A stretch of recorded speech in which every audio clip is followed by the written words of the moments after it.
buhay. Come on, yan lang po ba yung kaya niyong gawin? Come on, church! Come on, come on, come on! Let's give them a big, big round hand of applause. Yung nagmamahal sa Diyos, pumalakpak! Hallelujah! Napakasarap pong magsalita pagka po ang mga tao po ay mula sa Diyos. Napakasarap pong magsalita kapag ang buhay mo ay nakatalaga sa Diyos. Alam niyo po, isa sa mga bagay po na natutunan ko na ako po ay tawagin talaga ng Diyos ay isang bagay na tugod para po tayo ay lumaki at umunlad. Kaya po ang ating tema na ating pag-aaralan ay tamang-tama po sa ating panahon. Pinamagatan po ito sa English, Plunge into the deep, nevertheless, at your word. At ito po ay makikita natin sa Lucas. Sino po rito yung may dalang Bible? Sa amin po kasi old school. Kailangan po may Bible, hindi itinatago yung cellphone. At ang ginagamit po namin ay Bible na Tagalog. Sige po, kung kayo ay mayroong kasulatan, makibuklat po tayo dito sa Lucas, Kabanatang 5, at ating pong basahin yung buong context. Ano po?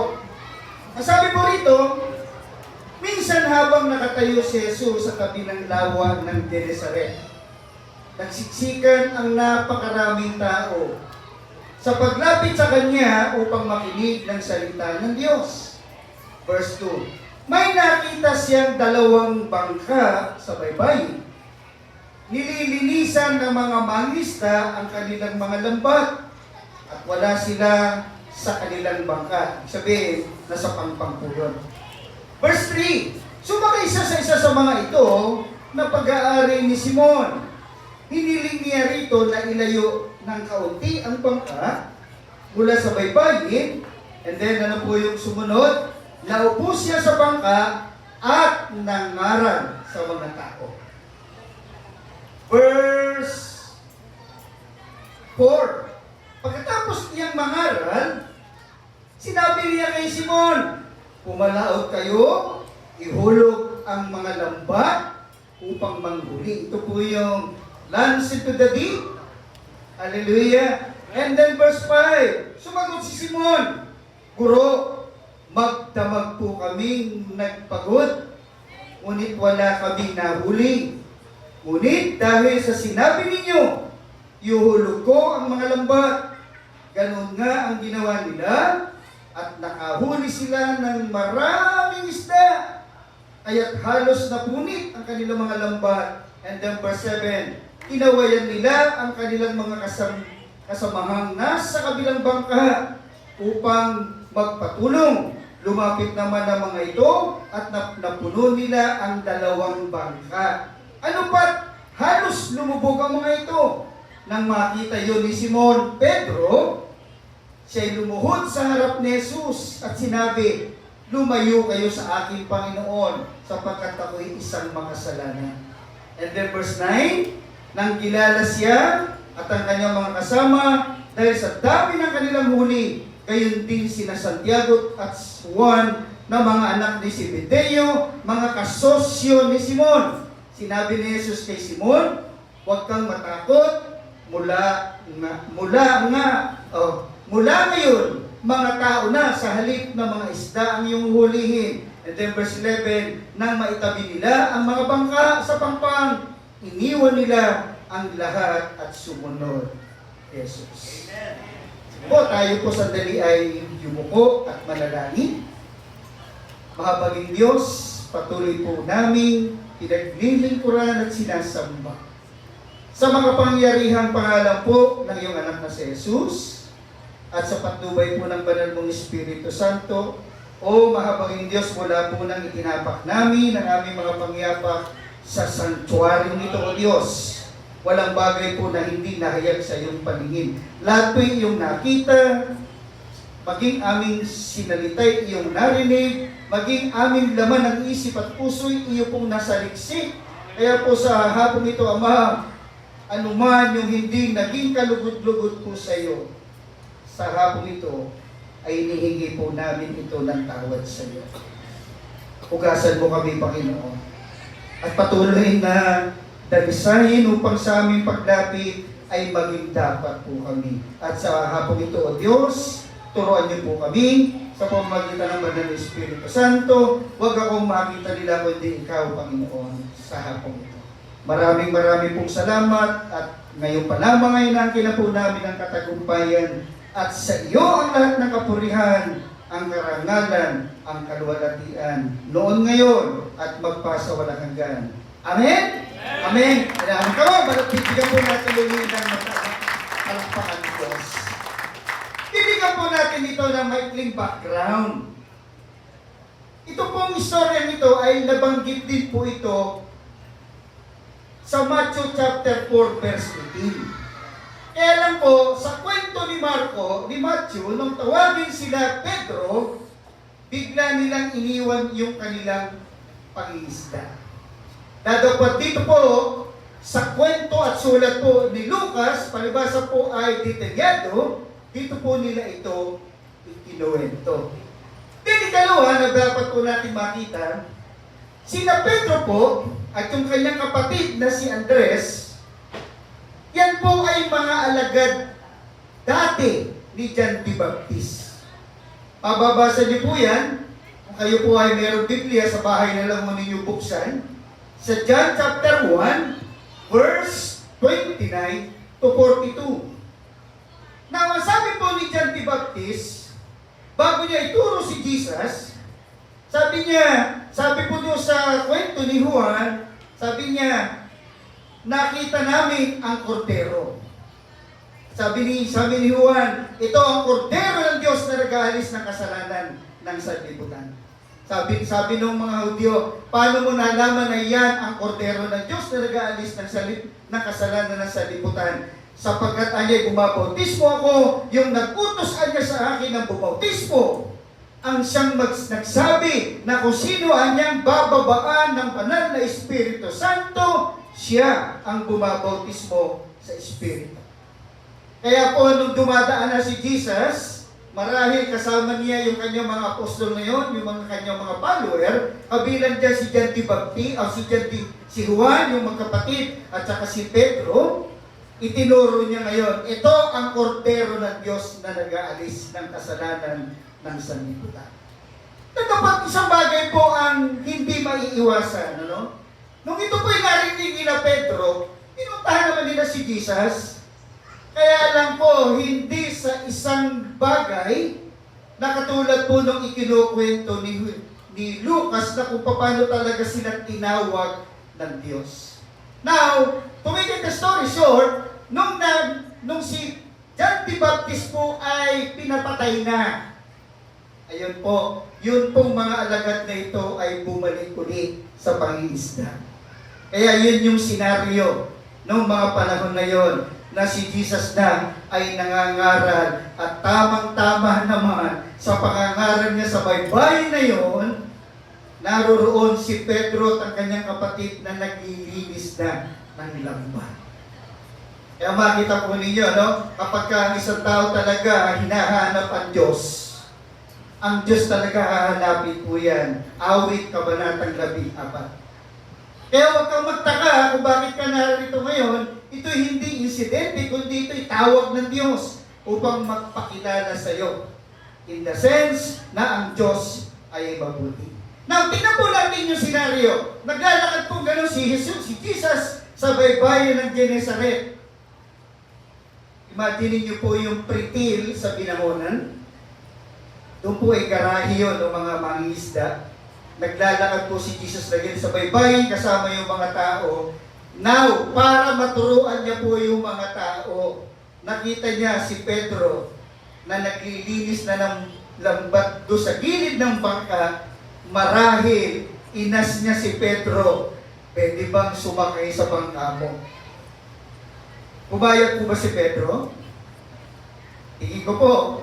Pumayag. Sabi ni Jesus, makikita nyo, verse 2, may nakita siyang dalawang bangka sa baybayin. Nililinisan ng mga mangis ng kanyang mga lambat at wala sila sa kanilang bangka. And then ano po sa verse 3? Sumakay siya sa isa sa mga ito na pag-aari ni Simon. Hiniling niya rito na ilayo ng kaunti ang bangka mula sa baybayin. And then ano po sumunod? Naupo na si Jesus at nangaral ng salita ng Diyos. Imagine ninyo, ito yung pinakabaybayin. Ayan yung bangka. Sumakay niya si Jesus at dinutusan niya si Pedro na iatras ng konti. At pagkatapos nagsalita na po si Jesus ng mabuting balita sa tao. Now, habang marahil ay naglilinis si Pedro nung kanyang lambat, nananalig po ba kayo, naririnig ni Pedro yung itinuturo ni Jesus? Sino po nagsasabing amen? Amen. Palagpakan nga natin ang Diyos doon. At habang nangangaral si Jesus, marahil habang nangangaral, pinakikinggan ito ni Pedro habang nililinisan niya ito. Kaya makikita nyo, sa una, yung unang mahalagang bagay, maging anuman yung ginagawa mo sa trabaho mo. Dito nga kayo tumingin sa mata ni Pastor, yung may trabaho. Allowing Jesus to interrupt us even in our works. Alam ko, naniniwala po ako, kapag ang Diyos ay in-interrupt ka sa panahon na may trabaho ka, kailangan ka nun. At higit sa lahat, may itinuturo ito sa iyo. Kasi isang way yun, para ikaw ay tawagin. Kahit na ikaw ay busy, sino po rito yung pagdating sa mga pagdalo sa church, ang laging bukang bibig, busy po ako, pastor. Hindi po ako pwede. Si Jesus, nag-interrupt sa kanyang buhay, pinayagan naman ito ni Pedro. Kaya makikita mo, always busy, Jesus make us first move. Si Jesus talaga yung gumawa ng first move. Jesus interrupt us in the midst of work. And Jesus interrupt us with a little request. Ano sabi niya kay Peter? Pwede bang iusok-usok mo ng konti? Nakita niyo yung kwento? Anong ginawa ni Pedro? Sumunod po ba si Pedro? Sumunod! Sabi nga niya rito, Lord, use me! Sabi po ito ni Isaiah, nung ang Panginoon ay nakita niyo yung glory. Nakita niyo yung glory ng Diyos sa Isaiah chapter 6. Tapos sabi nung sa vision niya, sino ang aking isusugo? Sumagot si Isaiah, Lord, send me. Sabi mo nga sa katabi mo, Lord, send me. Ano po ba ibig sabihin ng Lord, send me? Ito yung bunga ng pagtawag sa iyo. Ito yung bunga ng pagkakilala mo sa Diyos. Kaya nga po makikita niyan sa Matthew chapter 25, meron po ditong kwento na pangyayari. Binigyan sila ng tig-isang denaryo. Yung isa, tumubo ng 10. Yung isa, tumubo ng 5. Yung isa, natakot. Now, alam niyo po sabi ni Jesus doon sa mga tumubo, hali kayo, gagawin ko kayong mga manggagawa. Ikaw pamumuno mo sa 10 bayan, ikaw pamumuno mo 5 bayan. Why? Bakit na po ito kinukwento? To prove, para ipakita sa iyo yung vision at mission na yun, kaya kanya tinatawag, kaya kanya gustong akayin upang maging bahagi ng purpose na yon na i-design ng Diyos na hindi po ito nakikita ng tao. Kaya makikita niyo rito, allowing Jesus to interrupt us. Pag ang Diyos po nangungusap maging sa trabaho mo, unawain mo ito. Pag inunawa po ninyo yun, merong bagay na gagawin ang Diyos sa iyo. Then ano yung ikalawa na makikita natin dyan? Allowing Jesus to involve us. Gusto ni Jesus na ikaw at ako ay ma-involve dito. Ano sabi ni Jesus? Ni Peter, pwede bang sumakay? Sabi naman yung marahil siguro ni Peter, sige po. Pwede bang isumpisip mo ng konti? Sige po. Ano ginawa ni Jesus? Nung na-involve na si Jesus sa buhay ni Peter, nangangaral siya. Anong sumunod? Bilang isang regalo kay Peter. Dito nga kayo tumingin kay Pastor. Yung ginawa ni Jesus kay Peter ay isang regalo para makumbinsi siya na sa iyo itinuturo ng kanyang dating lecturer na si John the Baptist, na siya nga yung kordero ng Diyos na nagkaalis ng kasalanan ng sanlibutan. Kaya po makikita nyo sumunod. Ano sumunod? Ito na ngayon. Tingnan po natin sumunod. Sumakay siya, and then pagkatapos na sumakay, nangaral. Verse 4, pagkatapos niya mangaral, ito na po, sinabi niya kay Simon, pumalaot kayo at ihulog ang mga lambat upang manghuli. Tapos nyo, sumagot ngayon si Pedro. Sumagot si Simon, Guro. Kita niyo po yung pumbulit ko natin, tinawag dito ni Pedro si Jesus na guro lang. Guro, sabi niya, magdamag po kaming nagpagod, ngunit wala kaming nahuli. Ngunit, yun po yung kinote, all your word. Ngunit dahil sinabi ninyo, iuhulog ko ang lambat. Sa mga pag-meeting po namin, isa po ay napag-usapan po namin yun. Bakit kaya sinabi ni Pedro kay Jesus, Lord, pagdamag kaming nanghuli. Wala naman kaming nahuli. Pero, sinabi mo, gagawin po namin. Bakit po kaya? Kasi alam ni Pedro bilang professional na fisherman na ang nanguhuli po talaga ng isda ay gabi. Eh nung sinabi ni Jesus sila, pumalaot ka, marahil mga alas 9 na ng umaga yun. Ay wala na talagang mahuli dahil baka doon sa lugar na yun, minaliligo na. Ay nagat niyo po ako, mabubulabog na yung mga isda doon. Dadapot dahil sa sinabi, put out in the deep water and let down the net for us. And Simon answered, Master, we worked hard all night, haven't caught anything, but because you say so, I will let down the net. Ano kaya gusto ipakita doon ni Jesus kay Pedro? Alam niyo po, kapag ikaw ay nakikinig ng salita ng Diyos, faith come from hearing. Rome chapter 10, verse 17. And I do believe in my heart, gusto ni Jesus na i-test si Peter doon sa kanyang napakinggan at narinig. At gusto marahil ni Jesus na batakin yung napakinggan ni Peter sa kanyang sinabi upang siya sa pagkakataon na yon makita niya yung pagpapalang gagawin ng Diyos pagkatapos mong sumunod doon sa sinabi niya. Tingnan mo nga yung katabi mo. Sabi mo nga, tingnan mo yung katabi mo, sabi mo nga, gaano ka ba kadalas sumunod sa salita ng Diyos? Yun. Kaya makita nyo, Mary, Mother of Jesus.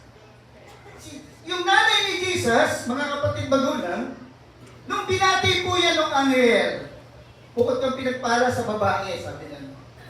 Sabi niya, ikaw ay magdadalang tao. Nagulat niyo si Maria. Sabi ni Maria, paano kung how come na ako'y magiging pregnant? Sinahu natin. And yet, hindi pa ako nakakakilala ng lalaki. Sabi ng anghel, si lilim-limang ka ng banal na Espiritu Santo at ikaw'y magdadalang tao at yung dadalhin mo'y magiging anak ng kataas-taas. Alam niyo po, sabi ni Mary, mangyari nawa ang kalooban ng Diyos. Day after, naglilihi na. Ang bilis naman.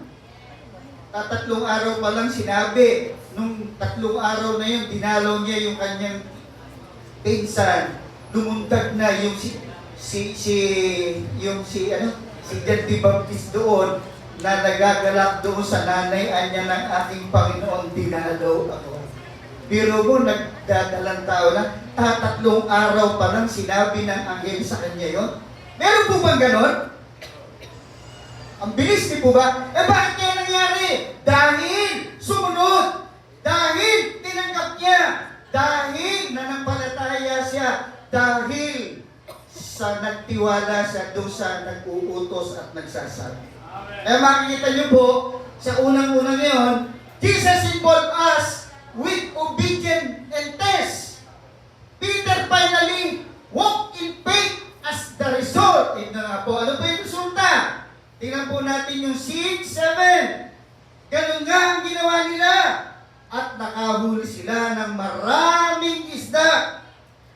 Kaya't halos mapunit ang kanilang mga lambat. Inawayan nila ang kanilang mga kasamahan na sa kabilang bangka upang magpatulong. Lumapit naman ang ito at napuno nila ang 2 bangka. Ano pa? Halos lumubog ito nang makita yon ni Simon Peter. Siya lumuhod sa harap ni Jesus at sinabi, lumayo kayo sa akin. Ano nasabi dito ni Simon? Panginoon na. Nagiget nyo? Ano yung una niyang expression kay Jesus? Marahil katulad lang ni John the Baptist, Guro. Pero nung gumawa na ang Diyos ng himala sa kanya, bunga ng kanyang pagsunod, ayun, ano na ang tawag niya ngayon kay Jesus? Guro pa rin ba? Sabi mo nga sa katabi mo, gumawa na ba ang Diyos ng himala sa iyo? Tinatawag mo pa rin ba siyang guro? O kailan mo tatawaging Panginoong Hesukristo ang ating Panginoong Hesukristo? Nanggit niyo po? Na ano pong pagbabago nangyari kay Simon? Kasi nakita niya yung sincerity ni Jesus, kung paano magmahal at kung paano dadalo yung pagpapala sa isang tao na sumusunod doon sa kanyang sinasabi, nagtitiwala doon sa kanyang salita. Kaya si Peter, una, inalaw niya si Jesus mag-interrupt sa kanyang buhay kahit na busy siya sa trabaho. Tapos inalaw niya si Jesus ng konting tawag dito, favor o request nung ginano niya. Inalaw niya si Jesus na mapakinggan yung mga salitang na may pangaral nung panahon na nakasakay siya sa bangka. Now, ito naman po ginawa ng Diyos. Sa pamamagitan ni Jesus, pinagpala naman at binigyan naman po siya ng maraming huling isda. At alam niyo po, ang nangyari kay Peter, nung sinabi niya yun, nagkaroon ng tinatawag na change. Sabi mo nga sa katabi mo, nagkaroon si Peter ng change. Sabi mo nga katabi mo, nung gumawa ba Diyos ng himala sa iyo, nagkaroon ka na ba ng change? O nagdududa ka pa rin? Kaya makita nyo, yung ikatlo natin, makita nyo po, yung ikatlo natin niya, allowing Jesus to inspire us. Kapag nga si Jesus, inalaw mo yan, ma-inspire sa buhay mo. Ano man ang pinagdadaanan mo, ano man ang kailangan mo, ano man ang sakit mo, pag inalaw mo si Jesus doon, gagawa ng himala yun. Hindi lamang pagpapala, pagagalingin ka pa in the sense. Amen? Yan po yung bunga ng bagay na yun. At alam naman po sinagot ni Jesus. Tingnan po natin muna yung ating text. Luke 5, sabi nito, nang kilala siya at ang kanyang mga kasamahan dahil sa dami ng kanilang mga huli. Kaya hindi si Santiago, si Juan at anak ni Zebedeo at mga kasosyo ni Simon. Sinabi ni Jesus kay Simon, huwag kang matakot. Don't be afraid. Mula ngayon, sabi niya, mga tao na sa halip na isda ang iyong uhulihin. Alam niyo po, ano naging nangyari? Si Peter nagkaroon ng change. Si Peter nagkaroon ng tinatawag na direksyon. Sabi mo nga sa katabi mo, direksyon. Kasi ang tawag ng Diyos, merong direksyon talaga yan. At ano yung direksyon? Ano yung magiging direksyon niya? Purpose of life. Talagin mo yung katabi mo. Ano ba yung purpose ng buhay mo? Kumain lang ba ng kumain? Every believer is evangelist. Yan po ang gusto mangyari na ipaunawa kay Peter ni Jesus.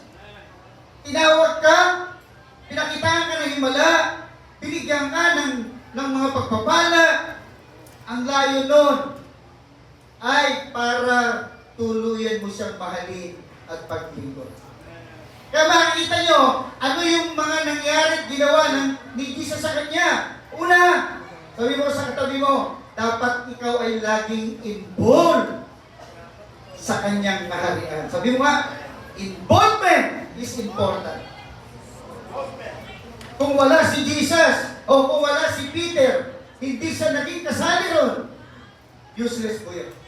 Ikalawa, yung pagsunod ni Peter, nagkaroon siya ng obedience. Alam niyo po, pagka isang tao sumusunod, yung let down the net, Jesus said, put out into the deep water and let down net for the catch. The important ay obedience mo. Anong sumunod doon? Dinemonstrate ng Diyos yung kanyang kapangyarihan dito.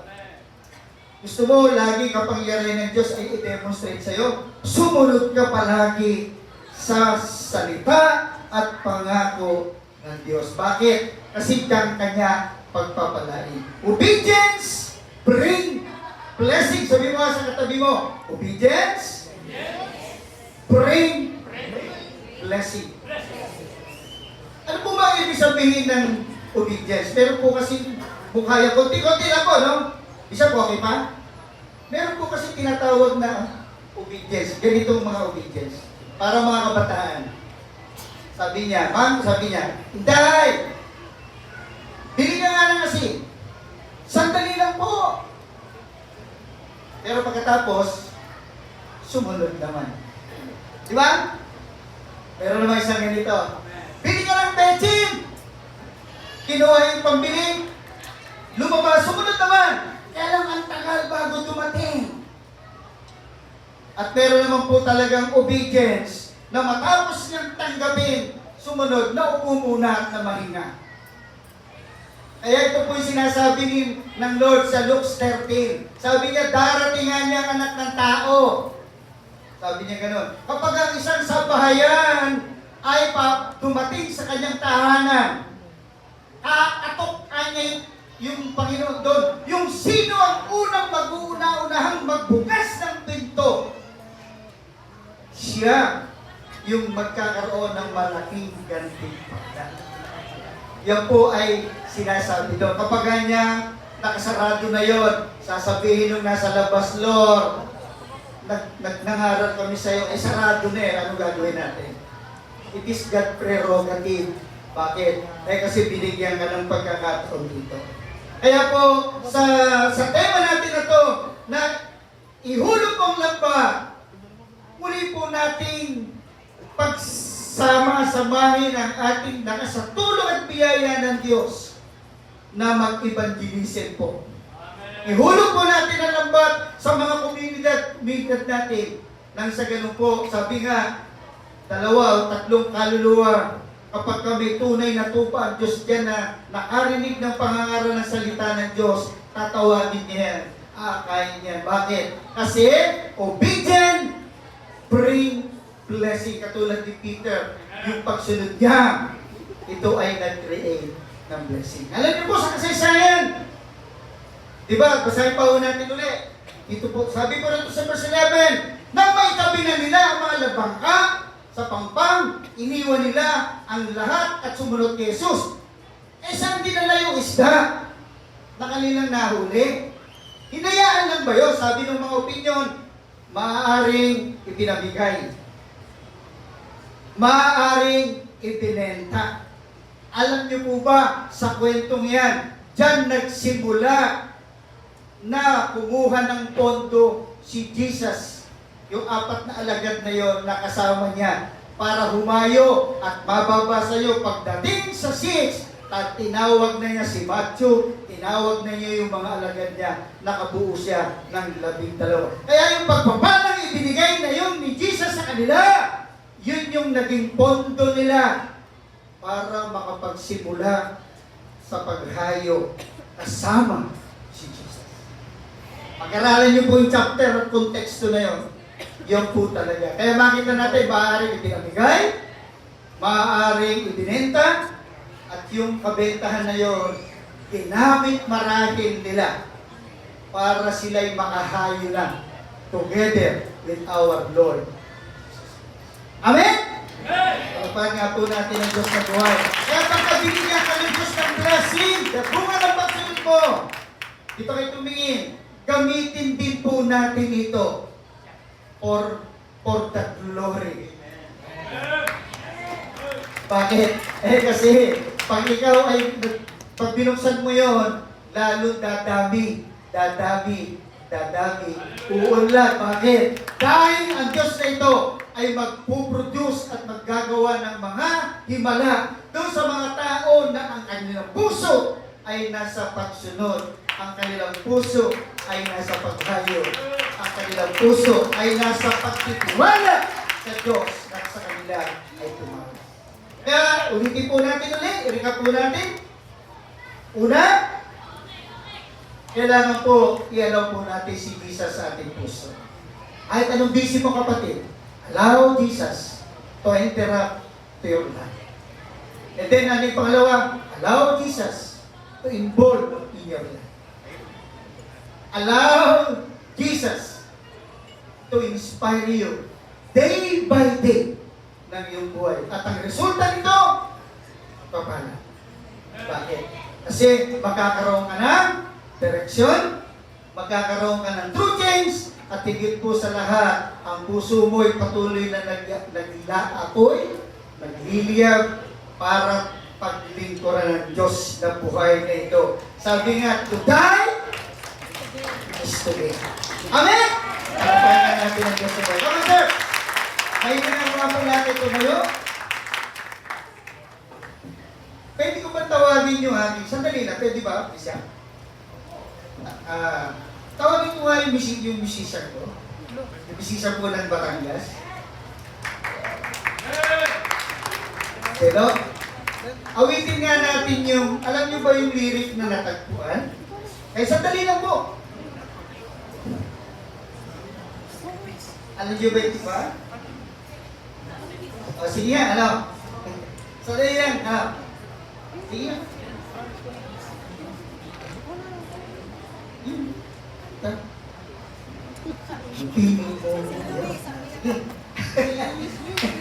Sige, parang pangalan natin ng Diyos na buhay. Come on, church. Ang piling mo. Sige nga po. At habang, sige po, sige na. Come on. Huwag kayo mahiya. Come on. Sige na. Hello? Gayag nyo ako na. Sige na. Please, come on. Sige na, ano natin to? Awitin nga natin yung ang piling mo ay aking hanap-hanap. Sige po. At sabayan po natin ng music. Meron pa bang copy niyan, anak? Meron pa ba? Sige nga. Tagalog po tayo. Kasi hindi ko masyado ano po yung inanta natin kanina na roon. Come on, church. At habang ginaganta po natin to, kantahin po natin ito na isang panalangin. And then feel the presence of the Lord in our heart. Now, ano man yung mga kailangan mo sa hapong ito, kabigatan, patuloy po natin itong ipagkatiwala sa Diyos. Ura ba? Yes, no? Sa di. Tignan mo ka lang ako. Ako?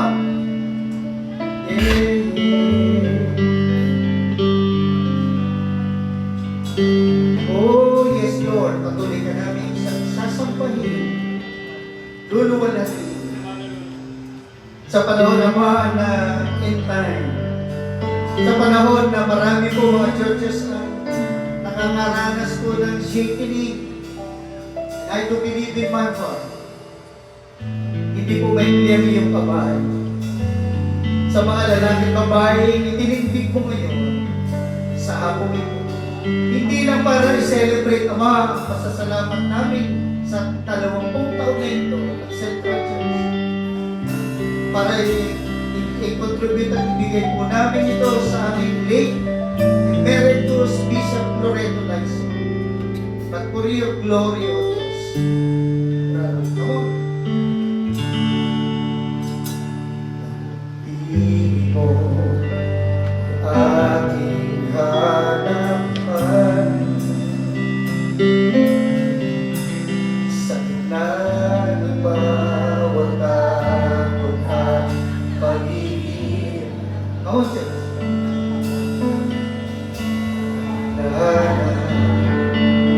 Aking pagkukulang, katupatan mo, O Diyos, dahilan. Come on, repeat po natin. Ang tingin mo, aking hanapan sa gitna ng bawat takot at pag-ibig. Yes, sa gitna ng aking pagkukulang, katupatan mo, O Diyos, dahilan. Take to your heart. Sa puso at damdamin, ika'y mananatili. Walang nananangin mo, pag-ibig. Natagpuan ang iyong pag-ibig na ilan. Doon sa krus,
Ama, salamat po sa mga masasarap na pagkain, masarap na inumin. Salamat din, Panginoon, sa panibagong lakas at buhay na pinagkakos sa amin. Salamat po, Ama, sa buhay kalakasan po ng aming Bishop Lito Taveran. Napatuloy niyo po, Ama, na i-bless ang kanilang mga ang kanilang buhay. Ganon din ang mga kapastoran na katulad ko po mga volunteer o Diyos. Dahil ikaw, Ama, ang aming pinagtitiwalaan. Tulad po, O Diyos, na inutos niyo po kay Simon. Amang Banal, muli po kami papalaot at iuhulog namin ang lamba. Muli kami, Ama, na susunod po sa iyong panukala, sa iyong direktiba, kasama ng aming mga kapatid na kamanggagawa po namin sa iyo, O Bas. Dalangin ko lang, Ama, hiling sa iyo, na patuloy mo kaming samahan, patuloy mo kami, Amang, itaguyod, patuloy mo kaming i-guide as well sa lahat po ng antas ng amin. Dalangin ko rin po sa iyo, Ama, ang aming mga elders sa bawat churches, O Diyos. Mula po sa pinakamatanda hanggang sa aming children ministry. Samahan mo, Ama, ang iyong mga manggagawang ito, tulad ko rin, O Diyos, na patuloy, O Ama, na nagpupursig sila ng lakas na nanggagaling po sa iyo. Mahabaging Diyos, pagalingin niyo rin po ang lahat ng may karamdaman. Hallelujah! Kung sino ka mga kapatid na may pinaramdam,